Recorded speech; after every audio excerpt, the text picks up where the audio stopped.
नमस्ते विद्यार्थी मित्रों। आज हम कक्षा 9वीं हिंदी की जो किताब है इसमें जो दूसरा पाठ है बिल्ली का बिलंगुड़ा, इस पाठ को हम देखेंगे। इस पाठ के लेखक है राजेंद्र लाल हांडा। राजेंद्र लाल हांडा जी का परिचय सबसे पहले हम देखेंगे। राजेंद्र लाल हांडा जी एक जानी मानी कथाकार हैं। उनकी रचनाएं पत्र पत्रिकाओं में सतत प्रकाशित होती रहती है। समसामयिक विषयों पर उन्होंने जो रचनाएं लिखी है उसमें सामाजिक समस्याओं का भी उन्होंने जिक्र किया है। गद्य संबंधी यह जो बिल्ली का बिलंगुड़ा, यह जो पाठ उनका है, यह हास्य कहानी है। जीवन की किसी घटना का रोचक प्रवाही वर्णन कहानी होता है। इसमें किसी सत्य का उद्घाटन होता है। हास्य कहानी में इसे हल्के फुल्के हंसी के अंदाज में प्रस्तुत किया जाता है।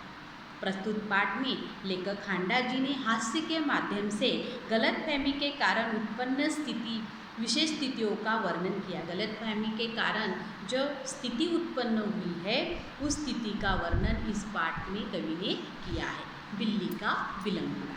तो देखते हैं हम बिल्ली का बिलंगुड़ा।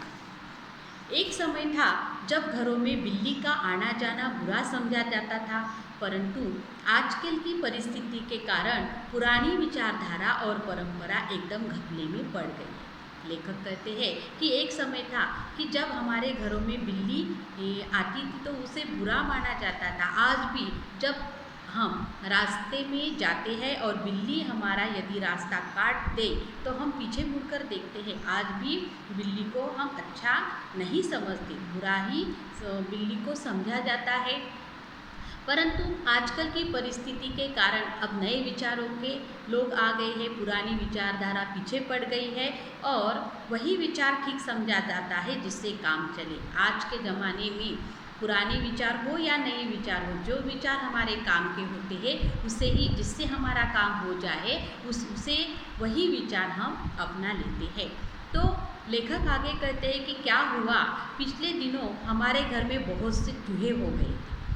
अब चूहे इतनी ज़्यादा हो गए लेखक के घर में, उन्हें घर से निकालने के बहुत तेरे प्रयत्न किए गए पर हमारी एक न चली। बहुत ज़्यादा चूहे घर में हो गए और यदि हमारे घर में चूहे हो जाते हैं तो हम बहुत परेशान हो जाते हैं। परेशानी के मारे हमें कुछ सूझता नहीं, चूहों से घर से निकाले तो कैसे निकाले, यह विचार हमें सताता रहता है।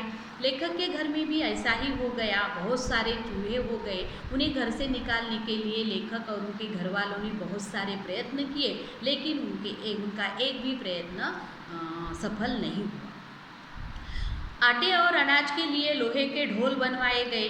यह उपाय कुछ दिनों तक तो कारगर रहा। चूहे घर में, रसोई घर में घुस जाते थे, सारे घर भर घूमते फिरते थे और आटे और अनाज के डिब्बों में जाकर आटे और अनाज भी खराब कर देते। और इसके लिए लेखक ने क्या किया, आटे और अनाज को रखने के लिए लोहे के बड़े बड़े ढोल बनवाए। और यह जो बड़े बड़े ढोल बनवाए हैं, यह उपाय कुछ दिनों तक अच्छा रहा, परंतु आग बचाकर चूहे इन ढोलों में भी घुसने लगे। जब चूहों को समय मिलता, किसी की नज़र से बचकर चूहे इन ढोलों में कुछ दिनों के बाद घुसने लगे। इन समस्या पर कई मित्रों से परामर्श किया गया। आखिर यह फैसला हुआ कि घर में एक बिल्ली पाली जाए। इस प्रस्ताव पर किसी को आपत्ति न थी। लेखक के घर में बहुत सारे चूहे हो गए थे। उन्हें घर से निकालना बहुत ज़रूरी हो गया था क्योंकि चूहे घर में बहुत सारा नुकसान कर रहे थे। तो लेखक की यह जो समस्या थी, लेखक ने अपने मित्रों से उसके बारे में बात की तो बहुत सारे मित्रों ने उनको यह सलाह दी कि क्यों न तुम अपने घर में एक बिल्ली पाल लो। बिल्ली क्या करती है, चूहों को खा लेती है। इस तरह चूहे भी ख़त्म होंगे और तुम्हें ज़्यादा पैसे भी खर्च नहीं करने पड़ेंगे। लेखक ने यही बात अपने घर में बताई। घर वालों को भी यही बात सही लगी और घर वाले भी इस बात के लिए राजी हो गए कि हम अब घर में एक बिल्ली पालेंगे। चुनाचे एक बिल्ली लाई गई, इसलिए सब लोगों ने हामी भर दी। इसीलिए चुनाचे यानी इसीलिए घर में, लेखक के घर में एक बिल्ली आ गई। उसकी खूब खातिर होने लगी। कभी बच्चे दूध पिलाते, कभी रोटी देते। उसने विधिपूर्वक चूहों का सफाया शुरू कर दिया। तो चूहे बहुत ज़्यादा होने के कारण लेखक ने अपने घर में बिल्ली लाई। अब बिल्ली की लेखक के घर वाले, लेखक के बच्चे, उनके घर वाले उस बिल्ली की बहुत खातिरदारी करने लगी। कभी उस बिल्ली को बच्चे दूध पिलाते, कभी रोटी देते, और बिल्ली ने भी अपना काम शुरू कर दिया। बिल्ली ने आते उसको तो बहुत सारा अन्न मिल गया था। उसने विधिपूर्वक चूहों का सफाया करना शुरू कर दिया, चूहों को खाना उसने शुरू कर दिया। अब क्या हुआ, देखते ही देखते घर के सारे चूहे खत्म हो गए। सब लोग उस बिल्ली पर बड़े ही खुश थे। बिल्ली प्राय सब लोगों की थाली से जूठन ही खाती, इसलिए हमें उसका कोई खर्च भी नहीं करना पड़ा। पहले पहले बिल्ली ने आते ही घर के सारे चूहे खत्म कर दिए। घर वाले बहुत खुश थे, बच्चे भी खुश थे, बच्चे भी उसकी बहुत खातिरदारी करने लगे थे। देखते ही देखते घर के सारे चूहे भी खत्म हो गए थे, और बिल्ली को बहुत ज़्यादा खाना भी नहीं खिलाना पड़ता था, क्योंकि घर वालों के खाना खाने के बाद बचा हुआ जो खाना थाली में बच जाता वो झूठन ही खा लेती, बाकी चूहे खा लेती, इसलिए उसका भी पेट भर जाता और कोई खर्च भी लेखक को उसके लिए अलग से करना नहीं पड़ रहा था।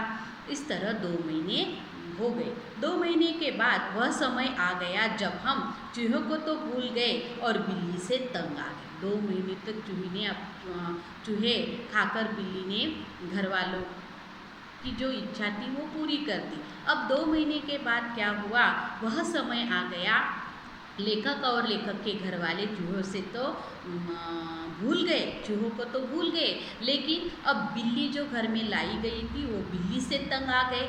2 महीने बाद बिल्ली ने अपना रंग दिखाना शुरू कर दिया था। लेखक ने सोचा था चूहे तो खाली अनाज ही खाते थे, कम से कम परेशान तो नहीं करते थे। यह बिल्ली खाने में भी कम नहीं और हमें तंग भी करती रहती है। उसके प्रति हमारा व्यवहार बदल गया। पहले पहले 2 महीने बिल्ली अच्छे तरीके से रही, बाद में 2 महीने बाद बिल्ली ने अपना रंग दिखाना शुरू कर दिया। पहले लेखक ने सोचा था चूहे घर में थे तो वो अनाज ही खाते थे, लेकिन यह बिल्ली जो थी, कम परेशान चूहे करते थे, लेकिन यह बिल्ली जो थी, बिल्ली तो खाने में भी कम नहीं थी और परेशान करने में भी कम नहीं थी, और इसीलिए पहले जो बिल्ली की खूब खातिरदारी हो रही थी, अब बच्चों का और घर वालों का बिल्ली के प्रति व्यवहार बदल गया, क्योंकि बिल्ली भी घर वालों को परेशान कर रही थी। बिल्ली भी कम समझदार जानवर नहीं है। जो शेर के काबू में नहीं आई वह हमसे कैसे मात खा जाती। लेखक कहते हैं बिल्ली का अनुभव उनका बहुत निराला था। लेखक कहते हैं कि बिल्ली भी कम समझदार जानवर नहीं है। जो शेर के हाथों में बिल्ली नहीं लगती वो हमसे कैसे हार जाती। उसने भी अपना रवैया बदल दिया। घर वालों का रवैया जब बिल्ली के प्रति बदल गया तो बिल्ली ने भी अपना रवैया, अपना वर्तन बदल दिया। हमारे आगे पीछे करने की बजाय वह रसोई के आसपास कोने में दुबक कर बैठ जाती। जब मौका लगता मज़े से जो जी में आता खाती।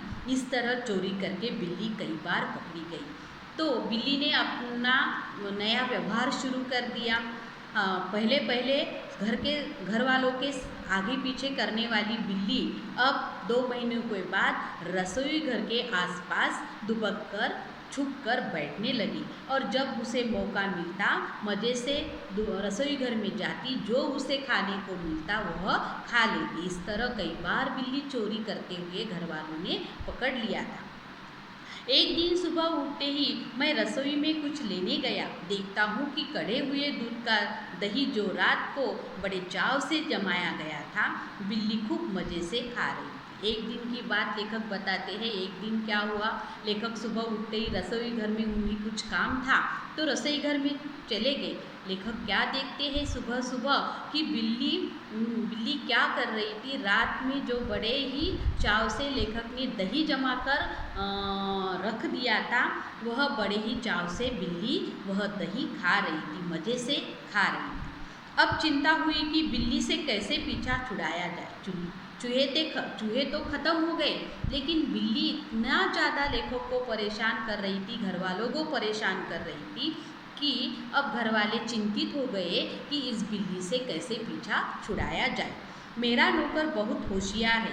रात को काम खत्म करके जाने से पहले उसने एक खाली बोरी के अंदर 2 रोटियां डाल दी और चुपके से एक तरफ खड़ा होकर बिल्ली का इंतज़ार करने लगा। अब लेखक कहते हैं कि मेरे घर में जो नौकर है बहुत ही होशियार था। वह भी परेशान हो गया था। वो खाना बनाता, बिल्ली खा लेती, उसे दोबारा खाना बनाना पड़ता था। तो नौकर ने क्या किया, रात के समय जब उसका काम खत्म हो गया तो उसने एक बोरी ली, बोरी के अंदर 2 रोटियां डाली और एक तरफ चुपचाप खड़ा होकर बिल्ली का वो रोटियां खाने के लिए इंतज़ार करने लगा। बिल्ली आई। बिल्ली को लगा कि सारे घर वाले सो गए हैं, लेकिन उस बिल्ली को मालूम नहीं था कि घर का जो नौकर है एक कोने में खड़ा है। बिल्ली आई, वह एकदम रोटियों पर झपटी। नौकर ने तुरंत बोरी का एक सिरा पकड़कर उसे ऊपर से बंद कर दिया। तो एकदम रोटियों पर बिल्ली ने जैसे ही देखा रोटियां पड़ी हुई है बोरी के अंदर, रोटियां खाने के लिए बिल्ली बोरी के अंदर गई। नौकर ने क्या किया, तुरंत बोरी का मुंह बंद कर दिया। रस्सी के साथ बोरी का मुंह बांध दिया गया।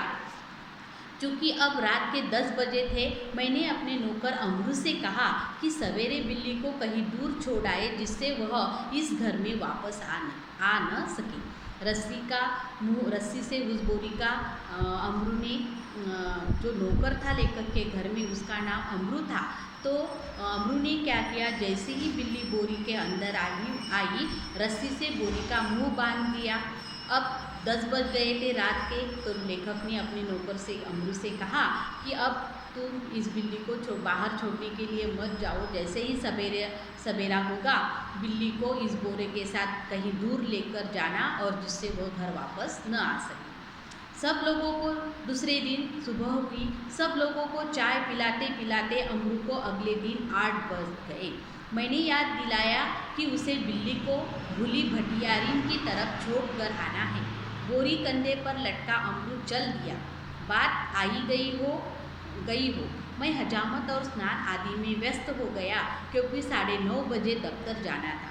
तो दूसरे दिन सुबह होते ही अमरू ने घर वालों को सबको चाय पिलाते पिलाते उसे थोड़ा वक्त हो गया, 8 बज गए।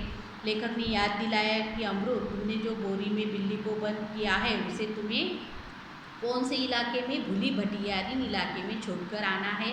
और अमरू को जैसे ही लेखक ने याद दिया, अमरू ने बोरी कंधे पर लटका कर वह बिल्ली को छोड़ने चला गया। तो लेखक भी अपने काम पर लग गए। उनको भी दफ्तर 9:30 बजे जाना था। हजामत और स्नान करने में व्यस्त हो गए। घुसलखाने में मुझे जोर का शोर सुनाई दिया। मैं नहाने में व्यस्त था और कुछ गुनगुना रहा था, इसलिए मेरा ध्यान उधर नहीं गया। तो अमरू तो बाहर चला गया था बिल्ली को छोड़ने, और लेखक जो अपना काम कर रहे थे, नहा रहे थे, तो उनको बाहर से कुछ ज़ोर ज़ोर से आवाज़ें सुनाई दी। तो लेखक नहा रहे थे, गाना भी गा रहे थे, इसलिए बाहर क्या हो रहा है उनको सुनाई नहीं दे रहा था। 2 मिनट के बाद ही फिर शोर हुआ। इस बार मैंने सुना कि मेरे घर के सामने कोई आवाज़ लगा रहा है। आपका नौकर पकड़ लिया गया है। अगर आप उसे छुड़ाना चाहते हैं तो छप्पर वाले कुएं पर पहुँचो। तो पहली बार तो शोर हो रहा था, लेखक ने सुना नहीं, लेकिन दूसरी बार फिर से शोर हुआ और लेखक के घर के सामने ज़ोर से कोई चिल्ला रहा था। तो लेखक ने ध्यान लगाकर सुना, तो लेखक को सुनाई दिया, लोग बाहर खड़े थे और कोई कह रहा था, आपका नौकर हमने पकड़ लिया है। अगर आप अपने नौकर को छुड़ाना चाहते हैं तो छप्पर वाले कुएं के पास आ जाइए। मैं हैरान हुआ कि क्या बात है। लेखक बहुत परेशान हो गए, हैरान हो गए। अरे, अभी तो अमरू बिल्ली को लेकर गया है, अब ऐसा क्या हुआ। लेखक की समझ में कुछ भी बात नहीं आ रही थी। समझा शायद अमरू किसी की साइकिल से टकरा गया होगा, शायद साइकिल वाले का कुछ नुकसान हो गया हो और उसने अमरू को धर पकड़ा हो। अंदाज़ा लगा रहे थे लेखक कि क्या हुआ होगा। अभी तो गया है अमरू, शायद अमरू ने किसी साइकिल वाले से टक्कर मारी होगी, साइकिल वाले का नुकसान हो गया होगा, साइकिल वाले ने उसे पकड़ कर रखा होगा और ये इसीलिए वो मुझे बुला रहे हैं। रही आदमी इकट्ठा होने की बात, यह काम दिल्ली में मुश्किल नहीं है और फिर करोल बाग में तो बहुत आसान है, जहाँ सैकड़ों आदमियों को पता ही नहीं कि वे किधर जाए और क्या करें। तो लेखक सोचने लगे, साइकिल वाले ने पकड़ लिया होगा, लेकिन भीड़ क्यों इकट्ठा हुई है। तो लेखक कहते हैं ये तो आम बात है दिल्ली में। लेखक दिल्ली में रहते थे। करोल बाग में बहुत आसान है सैकड़ों आदमी इकट्ठा होने के लिए, कोई भी छोटी सी बात क्यों न हो जाए, बहुत सारे लोग 1 मिनट में इकट्ठा हो जाते हैं। खैर उधर जा ही रहा था कि रास्ते में खाली बोरी लटकाए अमरू आता हुआ दिखाई दिया। लेखक जल्दी जल्दी तैयार हुए और लेखक उसी तरफ जा रहे थे, छप्पर वाले कुएं के पास जा रहे थे, तो लेखक को उसी तरफ से अमरू आता हुआ दिखाई दिया। वह खूब खिलखिलाकर हंस रहा था। उसे डांटते हुए मैंने पूछा, अरे क्या बात हुई, तूने आज सुबह ही सुबह क्या गड़बड़ की जो इतना शोर मचा और मोहल्ले में लोग तुझे मारने को दौड़े। लेखक देखते हैं कि अमरू बड़ा ही हंस कर वापस घर आ रहा था। लेखक जैसे ही उसके सामने पहुँचे उसे डांटने लगे, अरे तुमने क्या कर दिया, आज सुबह सुबह तुमने क्या गड़बड़ कर दी, इतना शोर क्यों मचा हुआ है और मोहल्ले के लोग तुझे मारने के लिए क्यों दौड़ रहे हैं। अमरू को कुछ कहना ही नहीं पड़ा। उसके पीछे कुछ आदमी आ रहे थे, उन्होंने मुझे सारा मामला समझा दिया। अमरू को अपनी बात कहने की ज़रूरत ही नहीं पड़ी। उसके पीछे पीछे लोग अभी भी आ रहे थे। उन्होंने क्या हुआ, क्यों लोगों ने अमरू को पकड़ कर रखा है, इसके बारे में लेखक को सारी बात बता दी।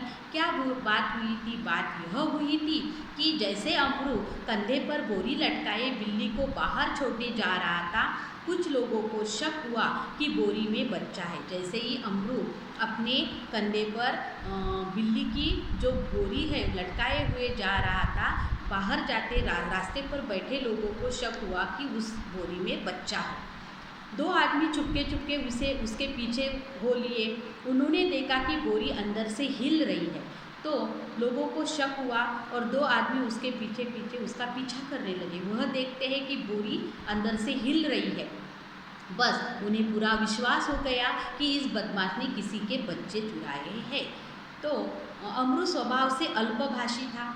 अमरू से उन लोगों ने पूछा, अमरू कम बोलने वाला था, कुछ मस्करा भी, मजाकिया स्वभाव भी उसका था। वह चुप रहा, लोग पूछते रहे लेकिन उसने कुछ नहीं बताया। वह लोगों की मजाक लेना चाहता था। देखते देखते 50 आदमी इकट्ठा हो गए।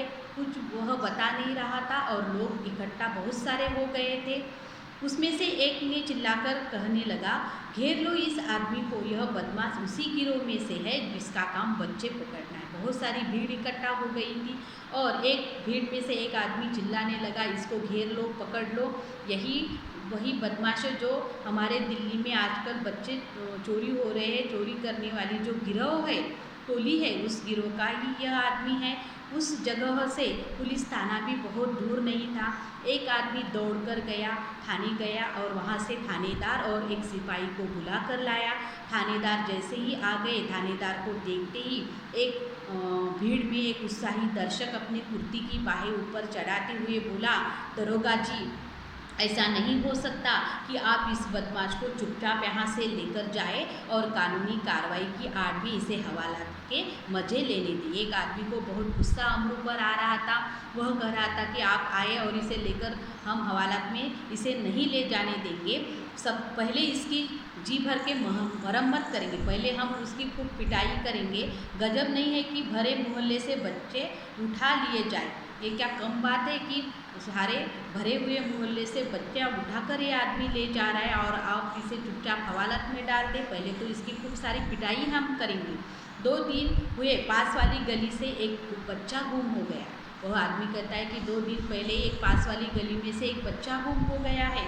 देवनगर से तो कई, हमारे दिल्ली का जो देवनगर है वहाँ से तो कई बच्चे चुरा कर ले गए हैं। आप बाद में इसके चाहे साथ जो कर लो, पहले हम लोग इसकी पिटाई करेंगे। वह आदमी कह रहा था, बहुत गुस्से में था, आप बाद में इसके साथ जो करना है वह कर लो, पहले तो हमें इसकी पिटाई करेंगे। भीड़ में से दसियों ने इस सुंदर प्रस्ताव का समर्थन किया और लोग अमरू को पीटने के लिए मानो तैयार होने लगे। बहुत सारे लोग अमरू को पीटने के लिए तैयार भी हो गए थे। उन दिनों दिल्ली में बड़ी सनसनी फैली हुई थी। घटना भी, लोग इतना क्यों गुस्सा हो गए थे, क्योंकि उन दिनों दिल्ली में ऐसी ही घटना हो रही थी। नगर के सभी भागों से बच्चों के उठाए जाने की खबरें आ रही थी। एक दो बार समाचार पत्रों में भी यह छपा कि जमुना के पुल पर कुछ आदमी पकड़े गए जिन्होंने बोरियों में बच्चे बंद किए हुए थे। कुछ आदमी दिल्ली वाले लोगों ने पकड़ भी लिए थे। स्कूलों से बच्चे बहुत सावधानी से लाते जाते थे। पार्कों में और बाहर गलियों में बच्चों का खेलना कूदना माँ बाप ने बंद कर दिया था, क्योंकि बच्चों को चुराने वाली गिरोह दिल्ली भर में फैली हुई थी। दिल्ली नगर पालिका और संसद में इसी विषय पर अनेक सवाल जवाब भी हो चुके थे। इसलिए इस मामले में राजधानी के सभी नागरिकों की दिलचस्पी थी। दिल्ली नगर पालिका संसद में इस बात का सवाल उठाया जा रहा था कि पुलिस वाले सरकार क्या कर रहे हैं, बच्चों को चुरा कर लोग ले जा रहे हैं और पुलिस वाले और सरकार क्या कर रही है। इस बात का आश्चर्य नहीं कि लोगों ने अमरू पर संदेह क्यों किया, बल्कि इस बात का था कि उन्होंने अभी तक उसकी मार पिटाई शुरू क्यों नहीं कर दी। वातावरण में सनसनी और तनाव की कमी नहीं थी। इस बात का आश्चर्य नहीं था कि अमरू को अब तक लोगों ने उसकी पिटाई क्यों नहीं कर गई थी, क्योंकि लोग बहुत ही गुस्से में थे। उन दिनों दिल्ली में घटनाएं ही ऐसी घट रही थी। अगर थानेदार और पुलिस का सिपाही वहाँ न होते तो अब तक अमरू पर भीड़ टूट पड़ी होती। अगर पुलिस वाले वहाँ पर नहीं होते तो अब तक तो लोगों ने अमरू की पिटाई कर दी होती।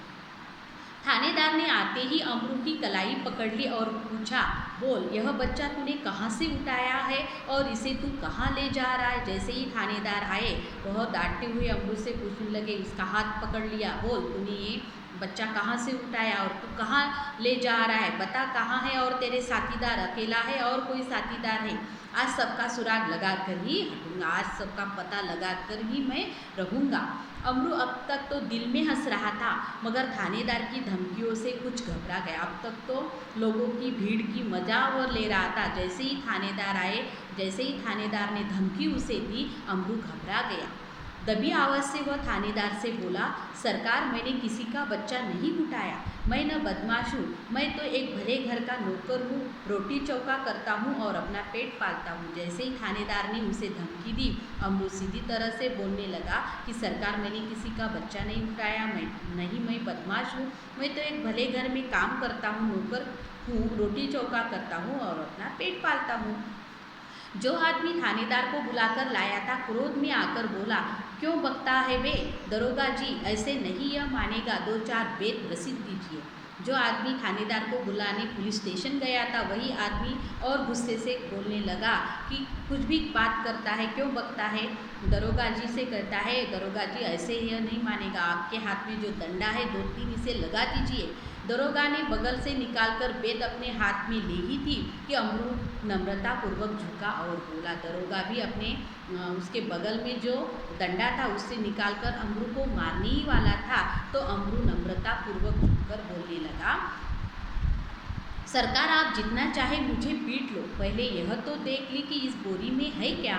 तो थानेदार से कहता है अमरू, सरकार, आप चाहे तो मुझे जितना चाहे उतना पीट लो, मार लो, लेकिन पहले आप यह तो देख लो कि इस बोरी में है क्या।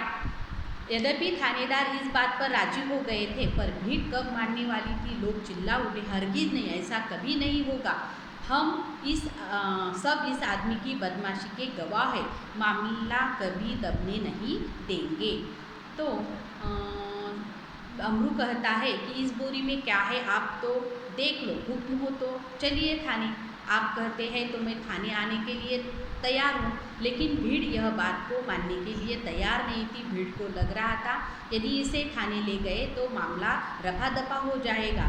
तो लोग कहने लगे, चिल्लाने लगे, नहीं, जो भी देखना है बोरी के अंदर क्या है यहीं पर देखेंगे, थाने इसे नहीं ले जाने देंगे। थानेदार भी डर गया कि उसकी नीयत पर लोग शक कर रहे हैं।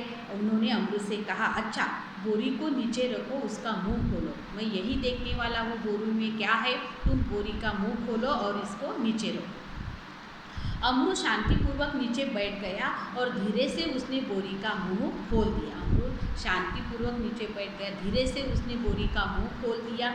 जैसे ही बोरी का मुंह खुला बिल्ली का बिलंगुड़ा छलांगे मारते हुआ एक तरफ भाग गया और लोग देखते ही रह गए। जैसे ही अमरू ने बोरी का मुंह खोला, उसमें से बिल्ली का जो बच्चा है, बिलंगुड़ा कहते हैं उसे, वह छलांग मारकर दौड़ गया, एक तरफ भाग गया और सारे लोग देखते रह गए और जोर जोर से हंसने लगे।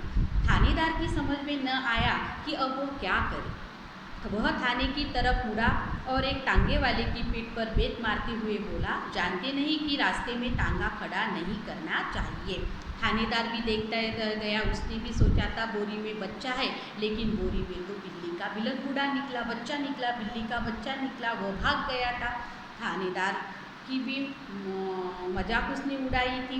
इस तरह थानेदार भी थोड़ा थाने की तरफ जाने को मुड़ा और एक टांगे वाला जो बीच में खड़ा था उसे डांटते हुए बोला कि तुम्हें मालूम नहीं रास्ते में टांगा खड़ा करना नहीं चाहिए। इस प्रकार अपना अपमान मिटाने का प्रयत्न करते हुए दरवाजी चले गए और अमरू हंसता हुआ घर वापस आ रहा था। इस तरह अमरू ने सब लोगों को उल्लू बनाया।